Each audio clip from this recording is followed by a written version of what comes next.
Samantha Bee is apparently back from, I think she took a break from doing her show. You can tell because of the aroma of bitch that fills the studio at TBS. Pungent. She is, I believe, the worst offender of completely taking clips out of context. She did it this week. Well, first, let's watch her set it up. First, after briefly banning Kellyanne Conway for being a flaxen-haired fountain of lies, CNN let her back through the gates straight into Jake Tapper's cage. And they haven't fed him this week. Oh, so catty. She's a strong woman. What was she talking about that was so it was just such an epic fail for Kellyanne Conway? Here's the montage she showed her audience. Saying that we don't cover terrorism, that's just false. Sprays of falsehoods coming from the White House. How about the president's statements that are false? Falsehoods, false. Damn, Jake. Oh. At first glance, Yeah. it would look like Jake got the better of those exchanges. Right. Now, it's easy to look as though you mopped the floor with someone when you don't show any of their responses. It's like arguing with a kung fu doll. Here's the thing with this. Taking someone out of context, we get this a lot. They go, you edited a clip, you edited a video. We get that a lot when we do hidden camera videos. Yeah.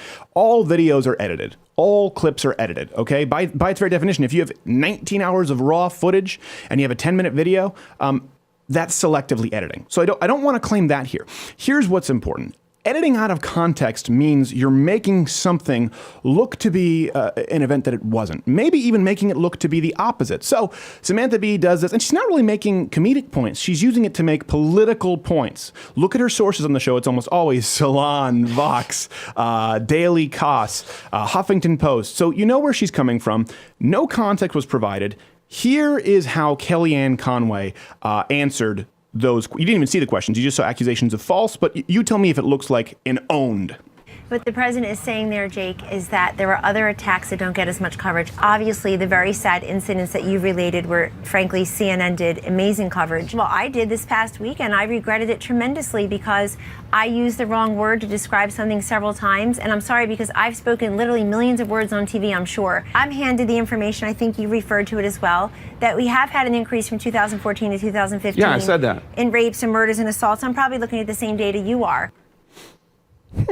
Sounds pretty reasonable. Reasonable, yes. And you know what? Maybe Jake Tapper even got the better of her in that interview. Maybe it wasn't Kellyanne Conway's strongest interview. I'd advise going to watch it, the full 25-minute interview. I think we have it up at louderwithcrowder.com.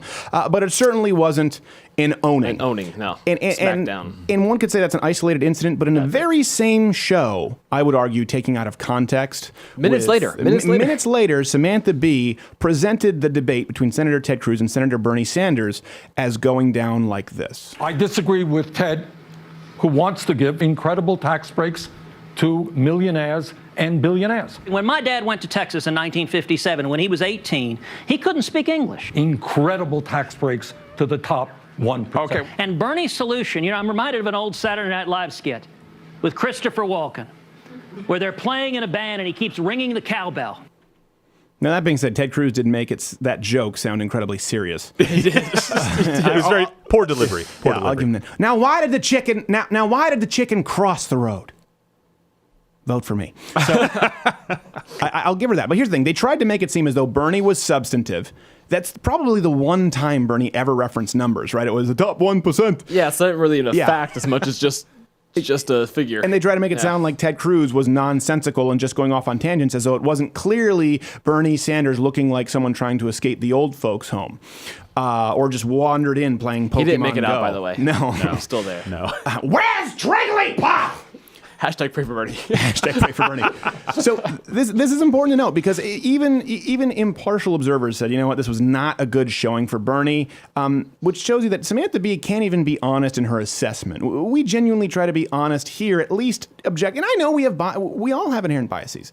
So I'll forgive that. But the proactive editing, if you watch her show all the time, and then afterwards she does something so dishonest, trying to give herself a pat in the back, watch. I can honestly say I would give my left tit to have either one of you wonderful mansplaining pricks in the White House right now.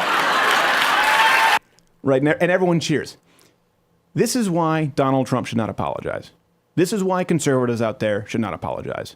This is why guilted, browbeating, dear white people should not apologize. Because this is what the left does, right? They go, well, now because of Trump, Ted Cruz, just like they'll say, well, you know what? Compared to Trump, John McCain is okay, or Mitt Romney is okay, or Mitch McConnell is okay, or Ted Cruz is okay. They say it now when they're no longer a threat. But when those same people, if you go back in time, when every single one of them was politically relevant, they got the exact same attacks and treatment as Donald Trump. You were racist, xenophobic, transphobic, homophobic. They only try and concede some ground when you're no longer running for office. So Samantha Bee now trying to act as though she would take the moral high road. Well, not all Republicans are the same. Donald Trump is really bad.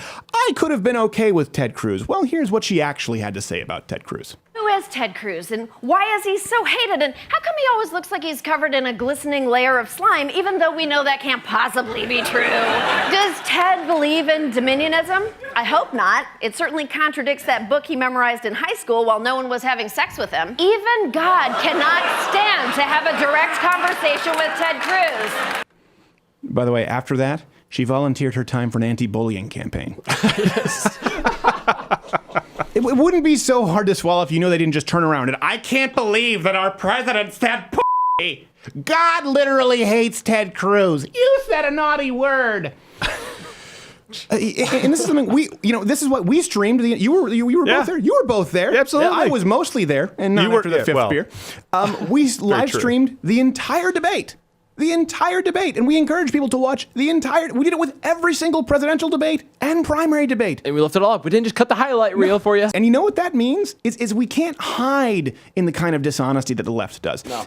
If we watch an entire debate, for example, if we watch the whole debate, and if Bernie Sanders really mopped the floor with Ted Cruz, we would have to go, well, this is not a good day for Ted. You know why? Because we would look silly if we simply lied to you. Are you going to believe me, or your lying eyes and ears? So we provide as much context as possible, and it keeps us somewhat accountable. And this shows you, again, the left is a system of ideas and certainly a political platform today that relies on giving you less information.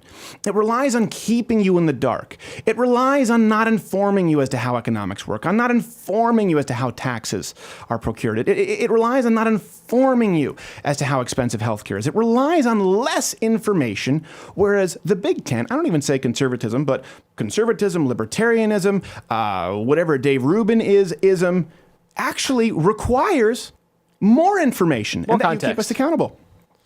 I don't know.